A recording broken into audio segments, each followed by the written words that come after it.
All right, we're in Mark chapter 13 this morning, and we looked at the first part of this chapter in our last lesson and talked about how it relates to Matthew chapter 24 and the teaching of Jesus concerning the destruction of Jerusalem and those signs that would warn the Christians when that was going to take place so they could be delivered from that. And how in Matthew's account Jesus deals with that and then shifts at the end to talking about the final judgment and his coming at the end of time. We left off talking about the abomination of desolation that we read about in verse 14.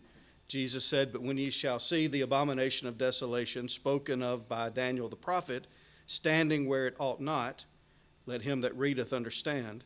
Then let them that be in Judea flee to the mountains. And let him that is on the housetop not go down into the house, neither enter therein to take anything out of his house. And let not him that is in the field, or let him that is in the field not turn back again for to take up his garment. But woe to them that are with child, and to them that give suck in those days. And pray ye that your flight be not in the winter. For in those days shall be affliction, such as was not from the beginning of the creation, which God created unto this time, neither shall be. And except that the Lord had shortened those days, no flesh should be saved. But for the elect's sake, whom he hath chosen, he hath shortened the days." And so Jesus is talking here about the sign to these Christians of when they needed to act.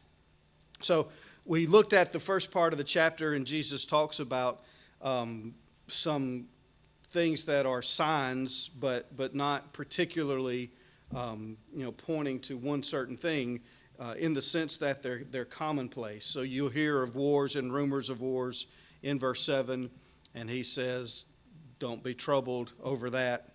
Those things must needs be. Nation will rise against nation, and so forth. He talks about earthquakes in divers places and famines and troubles. He says these are the beginning of sorrows.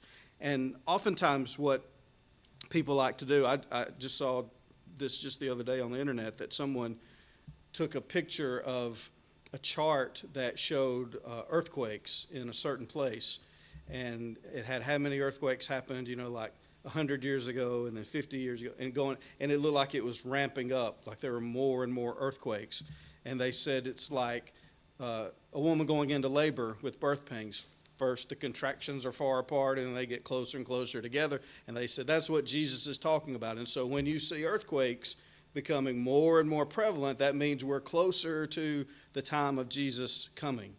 And the problem with that is, of course, there may be more earthquakes in that place now, but if you look at other places where there used to be earthquakes, instead of getting to be more earthquakes, there are actually less earthquakes. It depends on where you look, and it depends on what time in history you look at. Jesus' point here is that there are always going to be earthquakes. There are always going to be wars. There are always going to be people talking about war and these conflicts. Those things happen.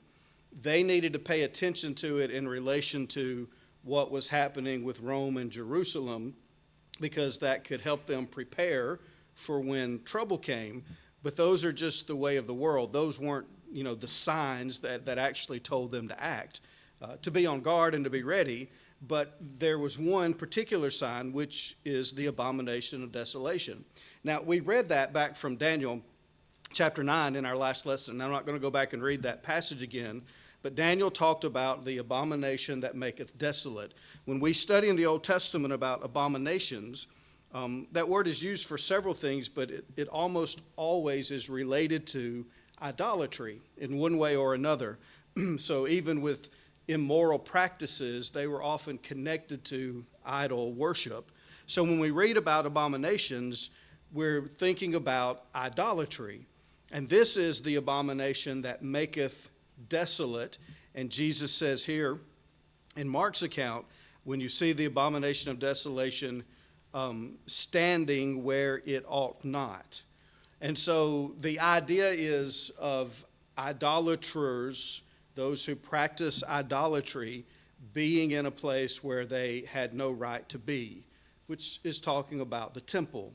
And so what happened is, and we don't have to speculate about this. If you turn over to Luke 21, and verse number 20, which is also a parallel chapter to Matthew 24 and to Mark 13. But Luke tells us exactly what this is. There's no guessing about it. He says it. Luke 21 in verse 20, he says, "And when ye shall see Jerusalem compassed or surrounded with armies, then know that the desolation thereof is nigh." So in Matthew, he calls it the abomination of desolations. In Mark, he calls it the abomination of desolations. And here in Luke, he says this is what it is. When you see Jerusalem surrounded by the pagan, idolatrous Roman army in the place where they're not supposed to be, then you know the desolation is nigh. That's the abomination that maketh desolate. And we know from history what happened when the Roman soldiers surrounded Jerusalem and besieged the city. Eventually they came into the city and into the temple and went into the holy place and offered sacrifices to their pagan gods. And Jesus said, when you see that abomination take place, know that that's the sign. Now it's time to get out of Jerusalem. And again, Josephus records for us that that's exactly what happened. When the Christians saw the Roman army come into the city and into the temple, they knew that that was the sign, and they fled the city. And it was a matter of a short matter of time, days, when Rome actually, destroyed, completely obliterated the city of Jerusalem and the temple. And horrible suffering and terrible atrocities took place. And just like Jesus said, it was an affliction, that hadn't been seen in that sense and to that measure, especially to those who had been the people of God, the Jewish nation. And so that's the sign that Jesus is talking about here. These other things happen, and maybe we ought to pay attention to them, and especially, struggles with nations and whatever to try to, know what's going on in the world. But there was one specific sign, and that sign happened with the destruction of Jerusalem. So the abomination of desolation was the presence of this idolatrous Roman army surrounding Jerusalem and eventually entering into the temple and finally destroying it. And so that was the sign they had to pay attention for. Now, back up real quick to verse 9 and notice what he says. He says, "But take heed to yourselves, for they shall deliver you up to councils, and in the synagogues ye shall be beaten, and ye shall be brought before rulers and kings for my sake, for a testimony against them." So in the time leading up to the destruction of Jerusalem, Christians were going to be persecuted. And remember, what we just read in the reading this morning, that Jesus healed a woman in the synagogue who had this affliction for 18 years where she couldn't even stand up straight. She was bent over. And the leader of the synagogue got up and said, there are 6 days in the week when you can get healed from your sickness. Why you got to come and do it here on the Sabbath day? This is supposed to be our worship service. Can't you find a better time to get your sickness healed, right? And Jesus says, who do you think you are? How dare you treat this woman like this? She's a daughter of Abraham, and Satan has inflicted this upon her, and it's perfectly right for me to heal this woman. You treat your oxen and your donkeys better than you would treat your sister. Those are the people who are attacking Jesus and persecuting Christians. When they're calling these Christians into the synagogue, it's with that same mindset and that same attitude. And so their hearts hadn't changed from the crucifixion of Jesus up until the time that the church had been established and was growing, as it was in the city of Jerusalem. They were filled with the same envy and hatred and hypocrisy and all of those horrible things that we've seen in the Pharisees. So they're going to persecute the church, Jesus says. So you're going to face that. But he says, and this is important, in verse 10, he says that the gospel must first be published among all nations. So before Jerusalem was destroyed, before God, through Christ, brought judgment upon the nation of Israel and brought it to its end, he allowed the gospel to be preached starting in Jerusalem on the day of Pentecost, so that they had ample opportunity to hear. But not only did he allow it to be preached in Jerusalem, but he allowed it to go into the whole world. And what that did was it showed to the Jewish people, the children of Israel, that there were people out there in the world who were open to the gospel, that the fault was with them. You could go to some random Gentile in the far reaches of the world who'd never, heard any of these things and preach to them the gospel, and they would obey it and become Christians. But these Israelites who should have been ready for the Messiah and should have accepted the evidence that he presented still were trying to destroy his disciples. It was a testimony against them, revealing the hardness of their hearts. And so God didn't just immediately, they crucified Jesus on one day and God destroys them the next. But he gave them a period of about 40 years from AD 33, up until AD 70 before he finally destroyed Jerusalem and brought the Jewish state to an end. So over in several passages in the New Testament, the Bible shows us that the gospel was in fact preached in all nations before AD 70. Romans 1 and verse 8, for example, Paul says, "First, I thank my God through Jesus Christ for you all, that your faith is spoken of throughout the whole world." And sometimes people want to limit that to the Roman Empire, and maybe you can do that, but the language says to the whole world. But Colossians is very clear in Colossians 1, 2 verses there, in verse number 6. First of all, Paul says this, verse 6, "Which is come unto you," he talking about the gospel, verse 5, the truth of the gospel, "which is come unto you as it is in all the world, and bringeth forth fruit, as it hath done also in you since the day ye heard of it, and knew the grace of God in truth." So the gospel is going into all the world, and it's bringing forth fruit. People are believing it and obeying it. And then he says in verse 23, "If you continue in the faith, grounded and settled, and be not moved away from the hope of the gospel, which ye have heard, and which was preached to every creature which is under heaven, whereof I, Paul, am made a minister." So what was the Great Commission? Go ye into all the world and preach the gospel to every creature. Did they take that seriously? They did. So that in a period of about 40 years, the church, partly through persecution, Acts into chapter 8 and into chapter 9, they were scattered abroad, and those who were scattered abroad went everywhere preaching the word. Persecution motivated them to go out and to evangelize. The Jewish people thought it would stop Christianity, but it encouraged it to grow. And they literally went into all the world. And everywhere they went preaching. And where they preached, people were obeying. And so it became a testimony against the Israelites, the children of Israel, that they continued in the hardness of their hearts to reject the gospel, while those who had never heard it before or had these blessings that the children of Israel had were accepting the gospel. And so Jerusalem wouldn't be destroyed until the gospel was preached among all nations, and that happened before AD 70. Colossians was written around AD 62, 65, somewhere in that area. So before AD 70, the gospel had gone into all the world. And so after that happened, then God would bring judgment upon Jerusalem. And of course, he would be justified in doing it anyway, but he showed himself to be justified by presenting the evidence of the hardness of their hearts. And so that's exactly what happened. Now, he says, when you see the sign, the abomination of desolation, get out of the city. So it would be best if you don't have children, because it's going to make it harder for you to travel. Pray that it's not in winter, because that would make it difficult.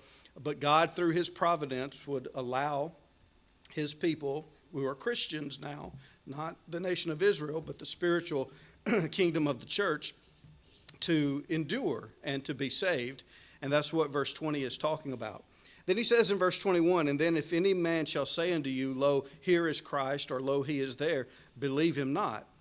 For false Christs and false prophets shall rise, and shall show signs and wonders to seduce, if it were possible, even the elect. But take ye heed, behold, I have foretold you all things. And so when Jerusalem was destroyed, there were going to be people claiming that this was the return of Jesus, that the Messiah was here, and Jesus says, don't believe it. This is not when I return. This is just me coming in judgment on Jerusalem. And he's telling them that I have foretold you this. I'm telling you beforehand so you'll know what's happening when it happens. Then in verse 24 he says, but in those days after that tribulation, the sun shall be darkened, and the moon shall not give her light, and the stars of heaven shall fall, and the powers that are in heaven shall be shaken. And then shall they see the Son of Man coming in the clouds with great power and glory. And then shall he send his angels, and shall gather together his elect from the four winds, from the uttermost part of the earth to the uttermost part of heaven. And then to explain that, he gives a parable. Verse 28, now learn a parable of the fig tree. When her branch is yet tender and putteth forth leaves, ye know that summer is near. So ye in like manner, when ye shall see these things come to pass, know that it is nigh, even at the doors. Verily I say unto you that this generation shall not pass till all these things be done. Heaven and earth shall pass away, but my words shall not pass away. So in this passage, very often what happens here is sometimes people shift their thinking away from the destruction of Jerusalem and say that now Jesus is talking about his final return at the end of time, the day of judgment. But he's still talking about the destruction of Jerusalem here. So he says there's going to be this tribulation that takes place, which is not the premillennial idea of a tribulation. They try to, turn this into something showing signs of the rise of the Antichrist and all those things. But there are no signs like that. All these signs that Jesus is talking about, he says it's for that generation. And that generation wouldn't pass until all these things had happened. So he says after that suffering that would take place, leading up to and at the destruction of Jerusalem, he says the judgment comes. And this is not the final judgment at the end of time, but it's judgment on the state of Israel, Israel as a nation and as God's people. So he uses symbolic language from the Old Testament that is used to describe God coming in judgment. So he talks about the sun being darkened and the moon not giving her light, the stars of heaven falling, and the powers that are in heaven being shaken. Those are not literal. There may be a literal sense to it in the sense that when a city was attacked and burned, sometimes the smoke would be so thick that it would block out the sun, or it would make the moon appear red, and so it looked like blood. And so there may have been a kind of a literal sense of it, but he doesn't literally mean that the sun is going to be dark and not shine. This is symbolic language used over and over again in the Old Testament when God would come upon a nation in judgment. So Isaiah uses it, Jeremiah uses it, talking about all these different nations when God would judge them. The idea of the stars falling is the stars of the nation. The leaders of that nation are going to be cast down. They're going to lose their position and power because the nation is falling. And so it's being shaken. We read about that in Hebrews. We talked about it not too long ago, that God's going to shake the earth and all the things that are not made by God are going to crumble. The only thing that will stand is the church. Well, God has shaken the earth before. And if you remember, when we read that in Hebrews, we went back to the Old Testament where that language is taken from.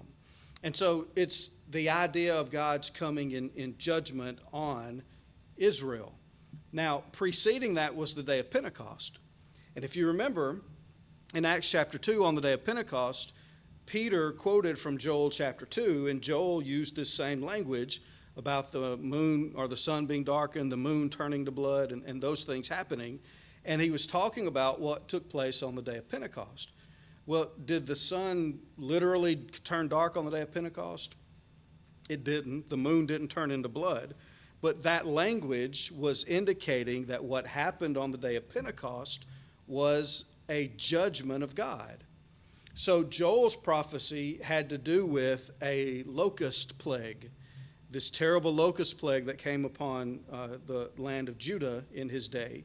And so the locusts came in like an army. They were so thick that they might block out the sun and it'd be darkened and all of that. But Joel basically says, if you think this is bad, you ought to see what's going to happen when God comes in judgment, right? These locusts are terrible. They've destroyed all of our crops and we're without food and whatever. But that's nothing compared to what God's going to do if we don't repent. And that language, and he uses the phrase, the day of the Lord, for the first time. And it becomes a statement of God's coming in judgment. And so from that time forward, whenever we read in the prophets about the day of the Lord, we read about the sun being darkened or the moon not giving light or turning to blood or stars falling. And it's not literal, but it's symbolic that God is bringing down a nation. Well, on the day of Pentecost, there was a judgment on the world. God brought down the kingdom of Satan by establishing his kingdom, which is what he prophesied in Daniel 2, that his kingdom would go into all the world and defeat all other kingdoms, including the devil's. And so there was a judgment that took place on the day of Pentecost, that the Jesus whom they crucified is risen, and he's the one who made happen what happened on Pentecost, and he brought his kingdom into existence. And so now the world has the choice, either the kingdom of Satan or the kingdom of Christ. And so there's a judgment. That foreshadowed the judgment that would take place on AD 70, when Jerusalem was destroyed.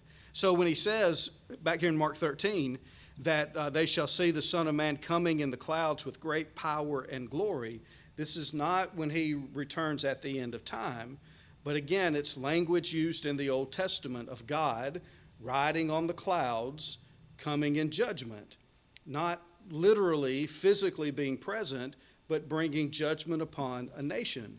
So you think about Ezekiel, and you have, that imagery of the angels and the wheel within the wheel, and God's on his throne, and the angels move him here and move him there, and he goes to these places. He's coming in judgment, and that's the image that's used here.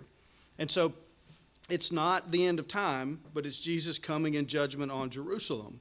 And so he'll send his angels, those are his messengers, and they shall gather together his elect from the four winds, from the uttermost part of the earth to the uttermost part of heaven. That's what was happening through the preaching of the gospel. God sent his messengers into all the world to gather his elect. How does God gather his elect? Through the preaching of the gospel. If you're one of the elect, you become one by answering the invitation of the gospel and being obedient to it. And we've studied that throughout, the book of Romans and others. And so this is talking about the gospel going forth and being preached, giving people an opportunity to avoid the judgment of God. And so the parable of the fig tree explains it, that, you're able to look at a fig tree, and when it starts producing leaves, you're getting close to summer. So Jesus says, when you see these things, you're getting close to this judgment taking place. So pay attention to what's happening. Look for these events, and particularly for the sign, the abomination of desolation, and you'll be able to, endure and to overcome. But notice what he says at the end there. Heaven and earth shall pass away, but my words shall not pass away. So nations rise and fall. The nation of Israel has risen, and now it's coming to its fall, to its end. And this is the end of the state of Israel, in spite of what so many are trying to create today and call Israel. It's not the Israel that God established in Scripture. But those things will pass away. But God's word will always prove to be true. And it's exactly what happened when Jerusalem was destroyed. It happened exactly as God said that it would. We're told from history, and I think even Josephus records that when the Romans began burning the temple, that there was so much gold in it and on the walls and everything that it melted and it ran into the crevices between the rocks that made up, the building. And so they literally would break those rocks apart to get the gold out. So when Jesus said, not one stone shall be left upon another, that was literally true. They actually broke stones apart to get to the gold that was in there. So everything that he said happened exactly the way that he said that it would. And because of that, the Christians were able to escape and not be destroyed when Jerusalem was judged. But those who had, of course, crucified Christ were destroyed in that. So his word is true and it will stand. Now, verse 32, he says, but of that day, and that's a different day. In those days, he says, this will happen. But of that day and that hour knoweth no man, no, not the angels which are in heaven, neither the Son, but the Father. So this is a different day. This is the day of judgment at the end of time. And Jesus says nobody knows of that day. So there were signs to foretell when they were getting close to the destruction of Jerusalem. There was the sign that would tell them, this is your moment to act. Get out or you're going to die in this destruction. But when it comes to Jesus' final return, there are no signs. There are no warnings. No one knows when that's going to happen. And Jesus says here that even he doesn't know. And that has to do with his humbling himself to live as a man and what he gave up to do that. Maybe now that he's back in heaven, he knows. But while he was a man on earth, he didn't know that day. And maybe even in heaven he doesn't know. We don't know for sure. But there are no signs. Nobody knows. The angels don't know, but God the Father knows. So what do we do? Verse 33, take ye heed, watch and pray, for ye know not when the time is. For the Son of Man is as a man taking a far journey, who left his house and gave authority to his servants, and to every man his work, and commanded the porter to watch. Watch ye therefore, for ye know not when the master of the house cometh, at even, or at midnight, or at the cock crowing, or in the morning, lest coming suddenly he find you sleeping.